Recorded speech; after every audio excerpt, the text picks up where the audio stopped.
Oke, Assalamualaikum warahmatullahi wabarakatuh. Perkenalkan, nama saya Ramzi Widianta.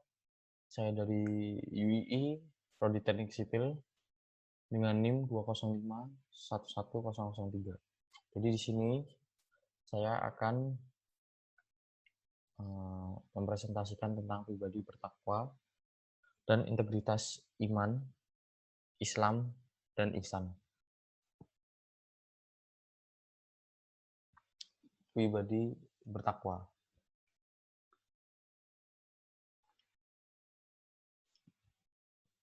Takwa adalah upaya untuk senantiasa melaksanakan segala perbuatan yang disukai Allah Subhanahu wa taala dan menghindari perbuatan yang tidak disukai Allah Subhanahu wa taala. Perbuatan yang disukai Allah itu seperti sholat, bersedekah, mengaji, menolong orang, menolong sesama, dan yang perbuatan yang tidak disukai Allah Subhanahu wa taala yaitu perbuatan maksiat.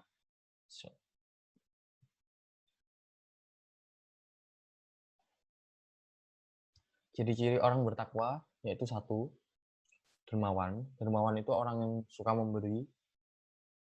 Yang kedua adalah sabar. Sabar dalam hati, sabar dalam menahan emosi. Terus yang ketiga adalah mampu menahan amarah. Ini menahan emosi jika dia emosi. Lebih baik diam. Mudah memaafkan orang lain. Yang kelima adalah suka sholat malam, seperti tahajud. Kemuliaan orang bertakwa, yaitu pertama, orang yang bertakwa itu memperoleh derajat kemuliaan di hadapan Allah Subhanahu wa taala. Hal ini sudah tercantum di surat Al-Hujurat ayat 13 yang artinya sesungguhnya orang yang paling mulia di antara kamu di sisi Allah ialah orang yang paling takwa di antara kamu. Sesungguhnya Allah Maha mengetahui lagi Maha mengenal. Yang kedua, yaitu orang yang bertakwa akan memperoleh jalan keluar dari segala persoalan hidupnya. Di sini sesuai dengan firman Allah Subhanahu wa taala At-Talaq ayat 2 berbunyi, barang siapa bertakwa kepada Allah Subhanahu wa taala, niscaya dia akan mengadakan baginya jalan keluar. Yang ketiga yaitu orang yang bertakwa akan diberi rezeki yang tidak disangka-sangka. Hal ini seperti tertuang dalam Al-Qur'an surat At-Talaq ayat 3. Nah, artinya dan memberinya rezeki dari arah yang tiada disangkanya. Banyak orang yang memiliki pengalaman mendapatkan rezeki dengan mudah, baik karena pemberian orang, mendapatkan kerja dan bonus, ataupun mendapatkan hadiah.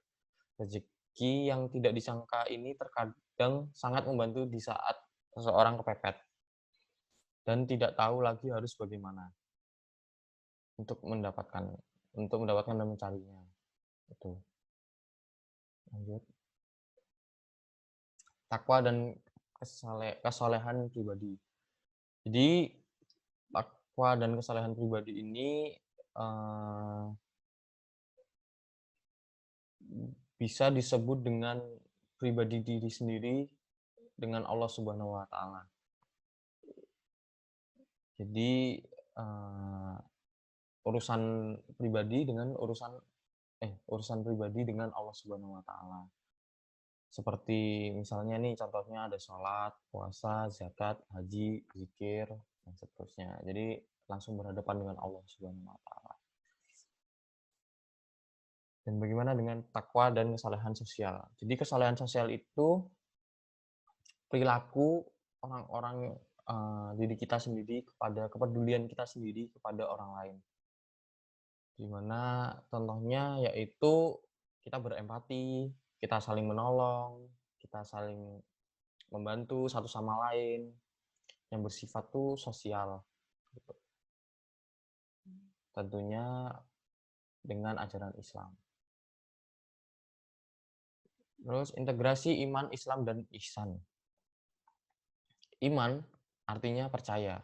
Menurut istilah, iman adalah membenarkan dan meyakinkan dengan hati, diucapkan oleh lisan, dan diamalkan dengan perbuatan.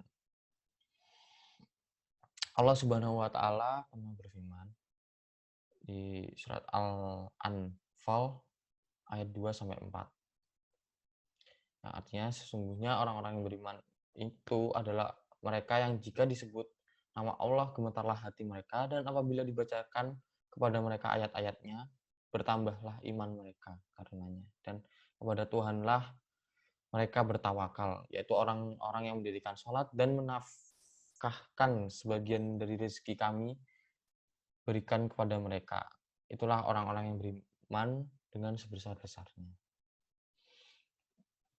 Islam, dari segi bahasa, Islam itu artinya salima, yang mengandung arti selamat, sentosa, dan damai. Secara istilah, kata Islam itu banyak dikemukakan pendapat oleh ulama-ulama. Di sini ada Islam berarti menyerah dan patuh, dilihat dari sahirnya. Terus ada pendapat bahwa Islam itu damai, ya, tadi. Dan Islam itu menyerahkan diri kepada Allah Subhanahu wa taala. Artinya itu patuh kepada Tuhan, kepada Allah Subhanahu, dan taat hukum-hukumnya dengan hukum-hukumnya. Ihsan itu adalah perbuatan baik, artinya itu kebaikan. Nah, Allah Subhanahu wa taala di sini pernah berfirman dalam Al-Qur'an di Al-Isra ayat 7, "Jika kamu berbuat baik, berarti kamu berbuat baik bagi dirimu sendiri." Menurut bahasa, ihsan itu adalah puncak ibadah dan akhlak yang senantiasa menjadi target seluruh hamba Allah Subhanahu wa taala. Dalam hadis Nabi menjelaskan bahwa ihsan ialah bahwa engkau menyembah Allah seakan-akan engkau melihatnya, dan kalau engkau tidak melihatnya, maka sesungguhnya Dia melihat engkau. Jadi ihsan di sini tuh dia tuh juga menyadari bahwa Allah itu memerhatikan kita. Relasi Islam, iman, dan ihsan itu berkaitan semuanya. Seperti cahaya. Semakin dekat kita dengan cahaya itu, semakin kuat keinginan kita untuk menyinari hidup ini dengan cahaya ketaatan kepada Allah Subhanahu wa taala dan menghindari dari gelapnya kemaksiatan. Ketika cahaya ini adalah jembatan menuju surga. Jadi jika tiga-tiganya ini kalian semua baik semua, terus taat kepada Allah Subhanahu wa taala, pasti ini adalah jembatan untuk menuju surganya Allah Subhanahu wa taala. Insan kamil yaitu manusia yang sempurna dari segi wujud dan pengetahuannya. Kesempurnaan dari segi wujudnya ialah karena dia merupakan manifestasi sempurna dari citra Tuhan yang ada pada dirinya, tercermin nama-nama dan sifat Tuhan secara utuh. Jadi dia itu berbuat baik di dunia dan memiliki itu sifat Allah gitu loh. Yaitu. Terus pendidikan Islam membentuk insan kamil. Konsep insan kamil sangat relevan dengan tujuan pendidikan Islam, yaitu sama-sama ingin membentuk manusia atau peserta didik yang cerdas, beriman, dan bertakwa. Oke, sekian presentasi dari saya. Semoga bermanfaat. Sekian dan terima kasih. Assalamualaikum warahmatullahi wabarakatuh.